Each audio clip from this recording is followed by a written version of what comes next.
Transport एक शब्द जो हर किसी के जीवन कार्य में आवश्यक है। आज उसी ट्रांसपोर्ट से जुड़ी हुई खबर हम आपको दिखाने जा रहे हैं। इमली चट्टी बस स्टैंड मुजफ्फरपुर शहर के बीचों बीच इस बस स्टैंड से न जाने हर दिन कितने यात्री अपने गंतव्य तक पहुंचते हैं, लेकिन ये बस स्टैंड आज अपनी बदहाली पर रो रहा है। बात हुई स्मार्ट सिटी की, बात हुई स्मार्ट बस स्टैंड बनाने की, लेकिन मुजफ्फरपुर का ये बस स्टैंड अपनी बदहाली पर यहाँ बैठे सत्ताधारियों को हर दिन कोसता है। सड़ा हुआ कचरा, सड़ा हुआ पानी और जानवर के आतंक को दिखाकर पूरा ट्रांसपोर्ट सिस्टम भ्रष्टाचार के भेंट चढ़ चुका है। इमली चट्टी बस स्टैंड के पूरे रूप को आज हमारी टीम ने दिखाने की कोशिश की है।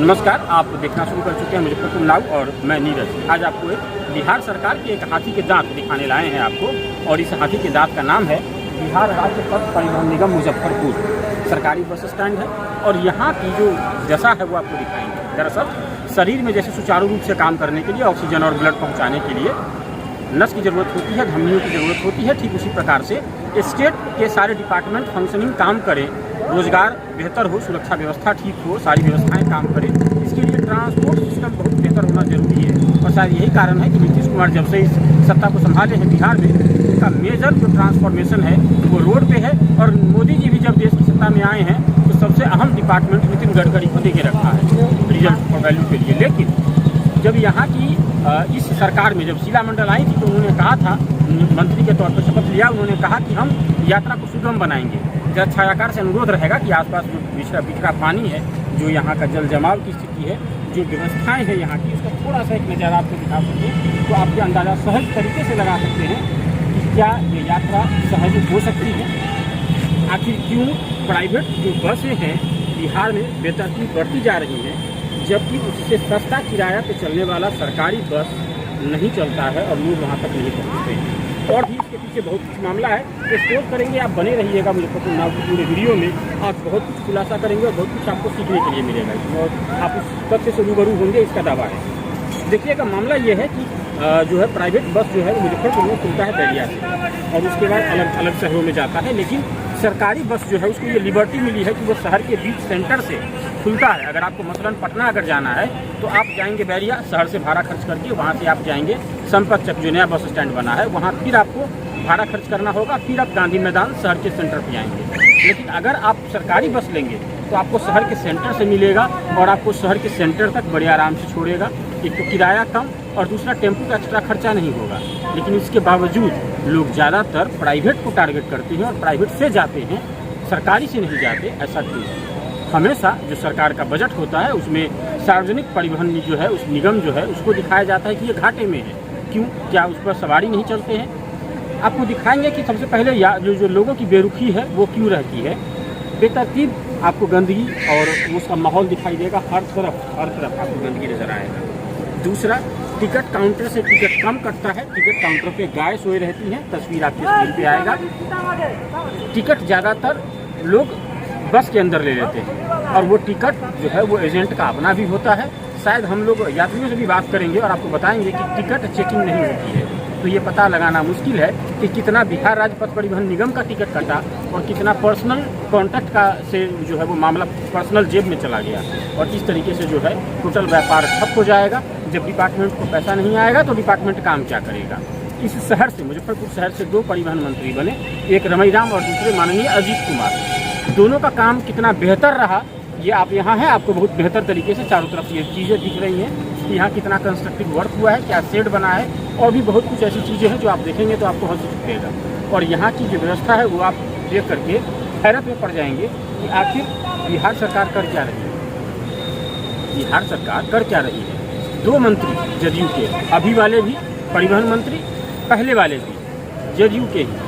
जब जदयू इतना सुशासन की सरकार है और सारी व्यवस्थाएं नीतीश कुमार डायरेक्ट देखते हैं और उनके मंत्री उतने ही अच्छे हैं, फिर आखिर ये अव्यवस्था यहाँ क्यों है? ये बताता है कि जैसे ये तय है नियति में कि सावन के बाद हर साल अइबे करेगा, उसी साल ये भी तय है कि इसी नियति में कि सरकारें चाहे बदली, चाहे किसी के साथ मर्ज हो, चाहे सावन के बाद भादो आएगा, लेकिन इसी तरीके से सरकारें बदलेंगी, लेकिन जो भ्रष्टाचार है वो वैसे ही रहेगा।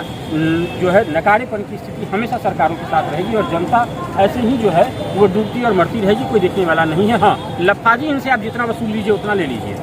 काम लेना हो तो देखिए ना, आपको ये काम कितना बताते हैं, बेवजह का गिनाएंगे ABCD EFGH।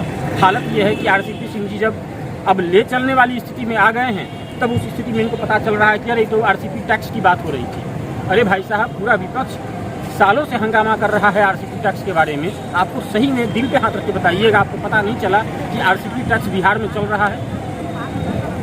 पहले पता नहीं चला आपको, लेकिन जब ये स्थिति हो रही तब आपको पता चल रहा है। वैसे और भी कई सारे एक्सपोज आने बाकी हैं।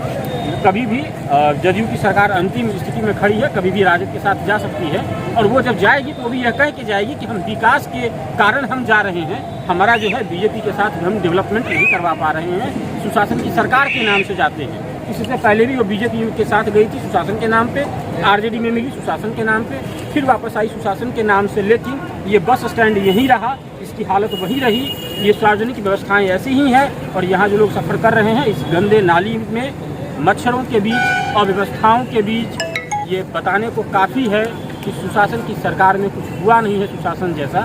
सिर्फ सुशासन की सरकार है, और जो जितना झेल सके वो झेलता रहे। पर्सनल एक्सपीरियंस यहाँ से सरकारी बस स्टैंड से ट्रैवलिंग का कैसा रहा? साहब, आपका नाम क्या हुआ? मेरा नाम रामकृष्ण कुमार कुशवाहा हुआ और पतौरा मोतिहारी के हम रहने वाले पूर्वी चंपारण जिला के हुए। मेरा जो है पटना से जो है डायरेक्ट मोतिहारी आना जाना लगा रहता है जी। और ऐसे मैं बहुजन समाज पार्टी का जिला उपाध्यक्ष भी हूँ पूर्वी चंपारण जिला का जी। मेरा कहना है कि टिकट जो है बस वाला जो मिलता है, लेकिन आपको अभी तक कभी भी आप कितनी बार इससे ट्रैवल किए हैं ये बताइए? लगभग सैकड़ों बार तो उससे ऊपर हो गया होगा। अच्छा, टिकट लेते हैं? टिकट तो लेते हैं। टिकट कहाँ लेते हैं? कितनी बार काउंटर से लिए होंगे और कितनी बार बस के अंदर टिकट लिए होंगे? काउंटर से तो कभी टिकट हमको नहीं मिला है जी। हमको जब भी टिकट मिला है बस के अंदर ही मिला है जी। कभी ऐसा हुआ है कि कहीं रोक करके आपके टिकट की चेकिंग की गई हो या सवारियों की टिकट की चेकिंग की गई हो? ऐसा कभी नहीं। कभी नहीं जी। आप कंफर्म है कि जो टिकट आपके हाथ में है वो सही है? अब तो इसके बारे में जानकारी नहीं है, मैं जो पता करेंगे तब जाके पता चलेगा कि हाँ उस सरकारी मैंने टिकट जो है ओरिजिनल है या डुप्लीकेट काटा जाता है। एक और आरोप अक्सर यात्री लोग लगाते हैं कि अक्सर ट्रैवल के दौरान उनके जो टिकट के दाम होते हैं वो घटते बढ़ते रहते हैं, ऐसा है क्या? कभी 120 पटना जाने का 120 रुपया था, कभी 150 रुपया, कभी 95 रुपया, ऐसा भी है क्या? हाँ, बस वाइज बस अलग अलग लिया जाता है। जैसे निगम की सरकारी बसें जो चलती है तो वो जो है सस्ता रहता है जी। और जो है प्राइवेट बस PP पैटर्न पर जो चलता है, पब्लिक प्राइवेट पार्टनरशिप जो बस जो चलता है जो प्राइवेट एजेंसी के द्वारा है, वो सब जो है क्या करता है कि 20 रुपया अधिक लेता है। ये जो है 20 रुपया सस्ता रहता है सरकारी बस में। दोनों का टिकट एक जैसा होता है? दोनों का टिकट एक जैसा नहीं रहता, दोनों का अलग अलग टिकट रहता है। अलग अलग रहता है। अलग अलग। आप कैसे पहचान जाते हैं बस में चढ़ने से पहले कि ये PPP मॉडल वाला बस है या फिर ये बिहार सरकार का अपना बस है?